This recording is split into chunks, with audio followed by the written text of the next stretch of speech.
Olá, seja muito bem-vindo ao canal. Você chegou a construir num terreno que não é seu, chegou a construir na laje de um imóvel que não é seu, ou fez algum tipo de plantação, algum tipo de edificação que você gastou o seu dinheiro, o seu tempo ali, mas a base da situação, o terreno, nada disso lhe pertence.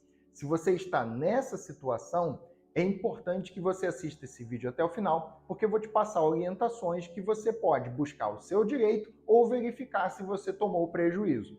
Uma outra coisa que eu vou pedir que você faça é que verifique se você se inscreveu no canal. Se você ainda não é um inscrito do canal, eu lhe convido a fazer essa inscrição agora. A sua inscrição é importante para a gente continuar crescendo e trazendo conteúdos que têm o intuito de te informar. Uma outra coisa que você pode fazer para nos ajudar é deixar seu like, ativar o sininho com todas as notificações, fazer um comentário e compartilhar esse vídeo com todos os amigos. São pequenas ações que nos ajudam muito.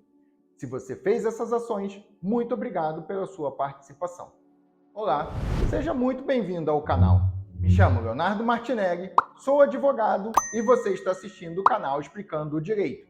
Você também pode nos seguir no Instagram, no @explicandodireitoYT. Você que fez uma construção no terreno de um parente, de um amigo, você que de repente construiu o seu imóvel no seu próprio terreno e um pedaço, uma parte da sua construção invadiu o terreno do vizinho.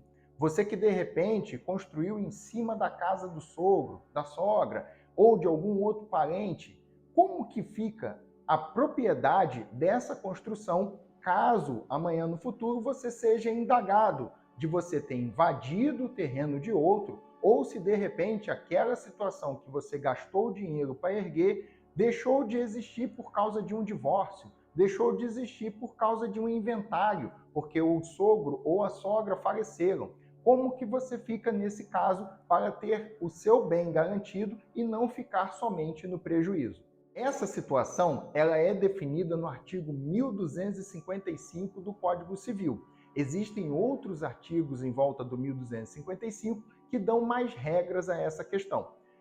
Outra questão muito importante nesse assunto é a questão da boa-fé. Quem agiu de boa-fé dentro dessa situação, muito provavelmente, garantido em lei, não ficará amargando o prejuízo. Quem agiu de má-fé, muito provavelmente ficará com o prejuízo e perderá o que foi feito em proveito do dono do terreno, da laje ou da parte que foi invadida. Essa situação de boa-fé e má-fé, ela precisa ser analisada na justiça. Você vai precisar do auxílio de um advogado para que possa construir um processo quanto a isso. Essa situação de boa-fé e má-fé, ela deve ser provada. Você precisa ter provas dessa questão, nem que sejam testemunhas. Se tiver provas documentais, melhores ainda. Tudo que você gastou nessa obra, é interessante que você tenha os recibos desses gastos, que você comprove exatamente o valor. Caso ninguém tenha como comprovar valores, pode acontecer ao longo do processo de ser realizada uma perícia de avaliação daquelas situações, daquele imóvel, daquela plantação, daquela situação que invadiu. O perito ele vai dizer quanto valeria aproximadamente em valor de mercado aquele pedaço, aquela casa ou aquela situação de plantio. Posto isso, o juiz decidirá muito provavelmente pelo valor apontado pelo juiz, caso alguém não tenha como provar que aquela questão tem valores maiores ou menores daquilo ali. A questão da boa-fé é necessária, como acabei de dizer. Essa situação ela é proveniente muitas das vezes de uma permissão. Essa permissão, quando existente, às vezes por causa de um matrimônio, e você constrói no terreno do sogro e da sogra, ou na laje do sogro e da sogra, você tem que ter ideia de que isso pode ruir caso esse casamento termine por algum motivo, ou amanhã ou depois seja discutido aquele terreno ou aquele imóvel que sustenta a sua construção no inventário pelos demais herdeiros. As situações de boca são perigosas. Caso alguém lhe dê permissão para você construir no local que não é seu, que você não comprou, o interessante é que você tenha essa permissão por escrito, que você coloque no papel que fulano, na época tal, lhe deu permissão para fazer o que você fez. Nesse caso, se você conseguir provar essa permissão, muito provavelmente você estará de boa fé. Na pior das hipóteses, você mostrando o quanto você gastou ali ou ficando determinado na perícia o quanto vale aquela construção ou aquela situação, você poderá ser ressarcido desses custos. O juiz poderá condenar o outro lado a lhe indenizar o que você gastou. Pode ser que você não fique com a propriedade do imóvel que você fez, mas pelo menos você não vai sair totalmente no prejuízo, sendo reembolsado de forma corrigida os valores que você gastou ao longo do tempo. Agora, quem age na má fé faz as situações onde depois não consegue configurar uma boa fé e vai ficar condicionado à má fé, os prejuízos são de perda total da questão. Você não tem a propriedade daquela situação para você, essa propriedade daquilo que foi construído ficará a favor daquele proprietário de verdade e muito provavelmente você não receberá nada por isso. O dinheiro ali investido, o tempo investido, ficarão perdidos nessa questão. É importante que exista essas provas de gastos para que não configure uma tentativa aonde essa permissão e essa construção se deu ao ônus de outra pessoa. Você tem que conseguir provar que tudo foi ao seu ônus e somente existia ali uma permissão para que você pudesse construir naquele local. Não pode existir uma ideia de que a pessoa que é dona do terreno te ajudou a erguer aquilo ali, mas não tinha permissão para você morar e você seguiu achando que aquilo no futuro seria seu. Não, na verdade aquilo é do próprio proprietário, já que ele arcou com custos para aquela situação surgir e ainda não te deu a permissão para aquilo. Isso pode configurar má-fé contra você.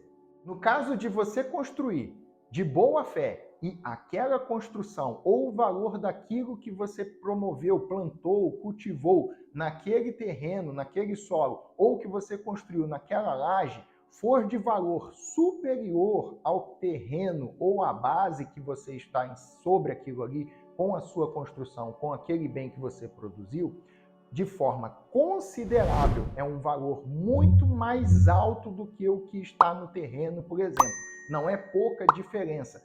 Igualei o mesmo valor do terreno em mais alguns R$1.000. Não, tem que ser num valor considerável, um valor muito maior. Caso seja essa situação e você esteja de boa fé, você pode passar a ser o proprietário daquele terreno. Dependendo de como for, você pode adquirir, caso você esteja sobre uma laje e você tenha conseguido fazer algo de valor muito superior, também você pode adquirir a propriedade daquela situação. Então, no caso, quando acontecer isso aí, você adquirir a propriedade do terreno da outra pessoa que lhe permitiu construir, somente lhe permitiu construir, porque você construiu muito mais caro sobre aquele terreno, você vai ter que indenizar aquela pessoa o valor do terreno. Caso não tenha especificado o real valor daquele terreno, pode ser arbitrado o valor da indenização.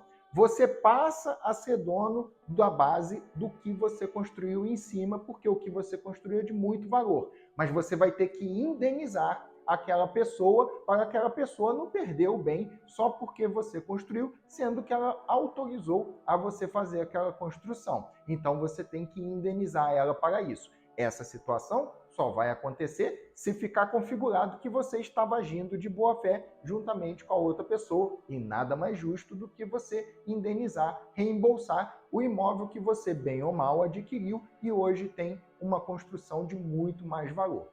Para você que assistiu esse vídeo até aqui, muito obrigado pela sua participação. Verifique de verdade se você se inscreveu no canal. Se não fez a sua inscrição, aproveita, esse é o momento certo de fazer a sua inscrição. Você assistiu esse vídeo até esse ponto e com certeza esse vídeo te ajudou. Não esquece de deixar o seu like, ativar o sininho com todas as notificações, fazer um comentário e compartilhar esse vídeo com o maior número de pessoas. Segunda e quinta-feira, às 19 horas, tem vídeos novos no canal. Quarta-feira, às 19 horas, estaremos apresentando o nosso conteúdo resumido, um vídeo direto ao ponto. Segunda-feira, meio-dia, tem os shorts do canal, um vídeo de no máximo 1 minuto de duração, para que você tenha explicado um direito seu. Muito obrigado pela sua participação, muito obrigado pela sua inscrição e até o próximo vídeo.